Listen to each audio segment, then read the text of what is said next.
Fíjese usted que ayer se daba el anuncio por parte de la Secretaría de Educación Pública de que por segundo año consecutivo ningún maestro ni profesor ni en ninguna escuela ni pública ni privada puede reprobar a los alumnos de primaria y de secundaria. Es decir, estamos hablando del nivel básico de educación en nuestro país. Y aquí vienen varias preguntas que usted se debe formular. Si bien es cierto, los maestros, la escuela, es donde nuestros hijos adquieren conocimientos, nosotros tenemos que haberlo reforzado en casa.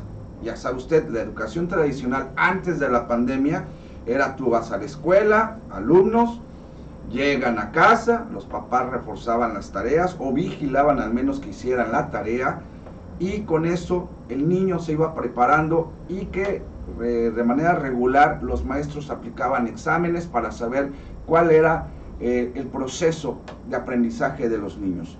Obvio, en muchas que era muy discutido, que pues ya sabe usted las calificaciones del 1 al 10, y bueno, pues quien tenía 5 estaba reprobado.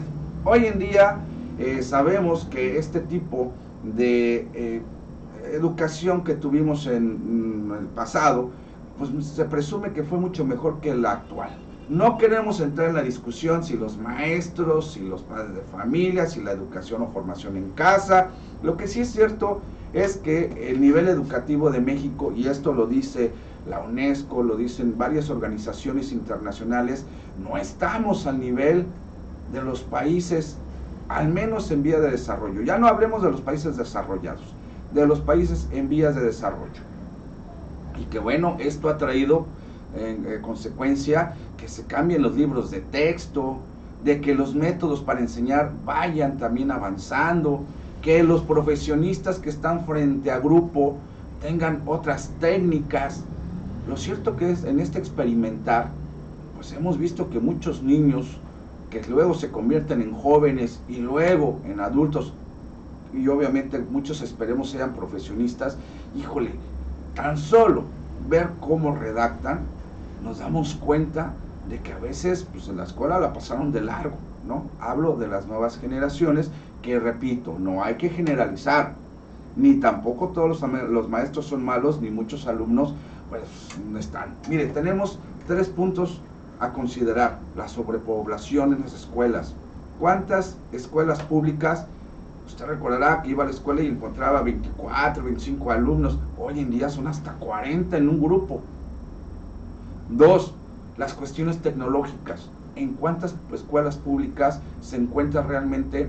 A ver, ya no hablemos de internet, ya no hablemos de tecnología de punta con tabletas. Hablemos de que también existen, por ejemplo, escuelas que no tienen ni siquiera luz, energía eléctrica. Entonces, ¿cómo se puede avanzar ahí?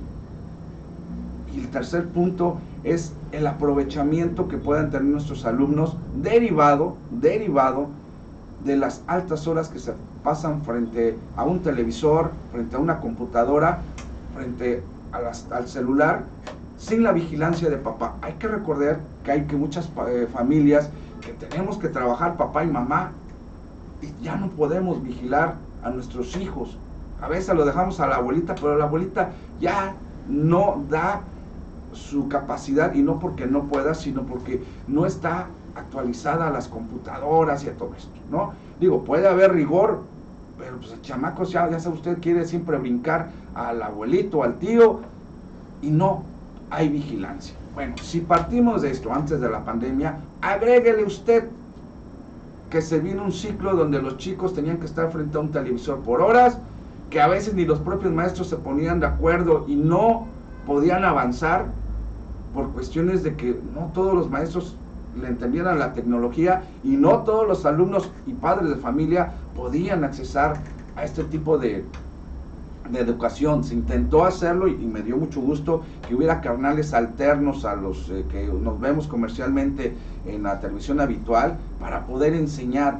Pero dígame usted, ¿cuántos de estos maestros esperaban el canal para ir enseñando de acuerdo a lo que se decía en la televisión? Muy pocos. Entonces, si la educación era complicada y no estábamos a nivel, con estos 2 años, híjole, nos desfasamos. Habrá que calificar, y no quiero decirlo con esto de que la educación sea mala en México, simplemente que la adecuación nos está costando mucho trabajo. Entonces, si la gente que ya somos profesionistas, que hemos tenido acceso a una computadora por años, a veces nos cuesta trabajo adecuarnos a las videoconferencias y a todo esto que marca las formas. Imagínense un niño, o imagínense a los papás que no tienen la capacidad de tener una computadora a diario, que tenían que ir a un ciber, o irse con el vecino porque no había internet en casa. Se complicó. Y las estadísticas indican que dentro de estos 2 años que pasamos, hubo una alta deserción escolar. Entonces, ¿qué tan es bueno o qué tan malo es que se tenga que pasar a los niños sin reprobarlos al siguiente nivel? Y aquí viene la pregunta: ¿les están haciendo un bien a los niños o no? Acuérdese de que si usted no pone los cimientos en la educación, tarde que temprano se va a caer esa pared de conocimientos si no están bien afianzados. Y repito, esta es la suma de maestros, obviamente del alumno y de los padres de familia. Esa trilogía es básica en la educación en cualquier circunstancia. Pero si a los niños no los pueden reprobar, imagínense que un niño que no sepa las tablas pase al siguiente nivel donde le van a enseñar la división, no le va a entender porque simplemente no comprendió las tablas, y no es que se las aprende de memoria, no comprendió el por qué 2 por 2 son 4, y así todas las tablas, ¿no? Entonces aquí sí viene un trabuco para la Secretaría de Educación Pública, que ayer anunciara nuevamente que no se puede reprobar a nadie. Ahora, a ver, si están en primaria, tercero, brincan para cuarto, de cuarto para quinto y de quinto para sexto, creo que se pudiera nivelar en lo sucesivo. Y hay que recordar que este ciclo escolar ya terminó, no fue como en los años anteriores que se extendió, que debió ser para regularizar a los niños.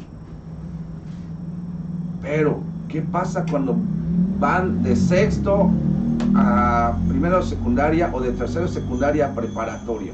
Cuando se aplican los exámenes de admisión, ahí es donde nos damos cuenta de la realidad. Y entonces, mire, yo le quiero decir como padre de familia que se siente con sus hijos. Si hay necesidad de regularizarlos, hágalo. Porque al final los conocimientos de los chiquitillos, que no son tontos, son muy inteligentes, pero si no están las herramientas, no están los medios para que el niño aprenda, entonces hay que sentarnos y hacer un esfuerzo doble como padre de familia. Ya sé que usted a lo mejor llega cansado de trabajar, a lo mejor de atender al cliente, o de simplemente bajarse de la combi, del taxi donde usted conduce, y hay que llegar a casa y usted quisiera estirar los pies y acostarse. Pero tenemos responsabilidades como padre de familia. Y a los maestros, híjole, pues ojalá se hiciera ese esfuerzo para que los niños de verdad logren captar los conocimientos.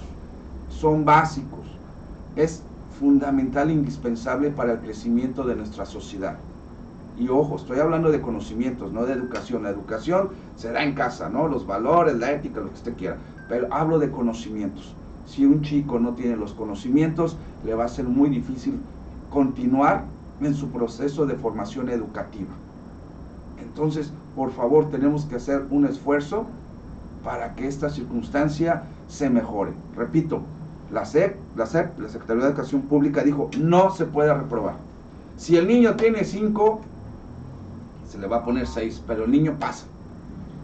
Así que usted sea muy honesto, vea si usted le está poniendo atención a sus hijos y también platique con los mismos, porque a lo mejor en matemáticas van muy bien, pero en español no. Y así en cada materia, y ahí es donde hay que reforzarlos, ¿no? Hay veces que hay en las, mire, y hasta de manera gratuita, en los centros de desarrollo comunitario, a veces en la misma colonia hay un maestro que pone sus clases de regularización. Hágalo.